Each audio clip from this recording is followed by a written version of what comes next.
ल आज पनि खुट्टा डुबाउन चाहिँ सुरु गरेर है। यहाँ चाहिँ अब तपाईँको यो अहिले मैले चाहिँ यही भर्खर सुरु गरेको छु। आज चाहिँ कस्तो आउँछ, हिजोको रिजल्ट चाहिँ ठिक थियो। मैले बिना पानी पनि जेसो हालेको थिएँ, अलिअलि चाहिँ कलर आएको थियो हैन। ल यो चाहिँ 10 मिनेटभित्रमा चाहिँ तपाईँको यस्तो निस्किन्छ है खुट्टाबाट। ल हेर्नुहोस् 10 मिनेटभित्रमा यस्तो मैला निस्किँदो रहेछ हाम्रो बडीबाट। मैले चाहिँ पट्टाएको थिएँ हैन, ट्राई गरेको थिएँ। मैले खाली पानीमा मात्रै पनि ट्राई गरेको थिएँ, तर खाली पानीमा गर्दा चाहिँ हल्का बेसार जस्तो मात्रै निस्किन्छ। यो साँच्चै हो कि होइन भनेर मैले चाहिँ खाली पानीमा पनि ट्राई गरेको थिएँ यो मेसिनलाई मात्रै। यो चाहिँ अलिअलि चाहिँ जस त्यो बेसार जस्तो त निस्किन्छ।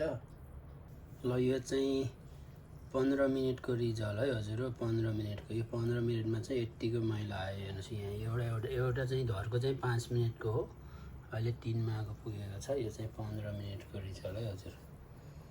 यो चाहिँ अब साँच्चै के हो भने चाहिँ अब राम्रो छ है। मैले चाहिँ ट्राई गर्दैछु तपाईँहरूको।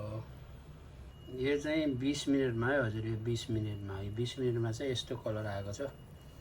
मैले पनि विश्वास नलागेर आज चाहिँ पुरै फुल भिडियो बनाउँदैछु यहाँ। ल यो चाहिँ 25 मिनेटमा चाहिँ अहिलेसम्मको प्रोग्रेस चाहिँ यस्तो भएको छ है हजुर। 25 मिनेटमा ल हेर्नुहोस् यहाँ चाहिँ अब सुई घुमेर 25 मिनेटमा पुगे जस्तो भन्नु पऱ्यो घडीको। त्यो लाइट चाहिँ 5 मिनेटको एउटा, अब अहिले चाहिँ यस्तो आएको छ। ल हेर्नुहोस् यो 30 मिनेटको चाहिँ मेरो रिजल्ट चाहिँ यस्तो आयो आज चाहिँ। ल हेर्नुहोस् मैले चाहिँ यो अब त्यो कसै के मेडिसिन के राखेको होइन, अब यो 30 मिनेटमा चाहिँ यस्तो भएर आयो। ल मेरो बडीबाट मैले चाहिँ अघि बिहान चाहिँ त्यतिकै पानी बेगर टेस्ट गर्ने बेला चाहिँ केही पनि थिएन, अलिअलि येलो भएको थियो 30 मिनेट राख्ने बेला। मेरो चाहिँ अहिले चाहिँ 30 मिनेटको चाहिँ यस्तो भयो। अब मेरो चाहिँ सकिनु लाग्यो अब। ल हेर्नुहोस् अब 30 मिनेटमा चाहिँ यस्तो हुँदो रहेछ।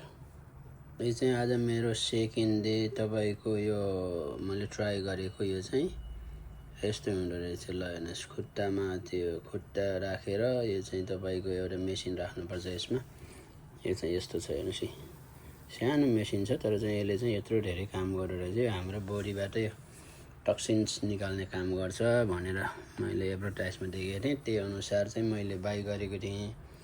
आज चाहिँ तपाईँलाई मलाई चाहिँ जस अब सबै विश्वास नलागे पनि अब जस अब 50% चाहिँ विश्वास लागेको छ।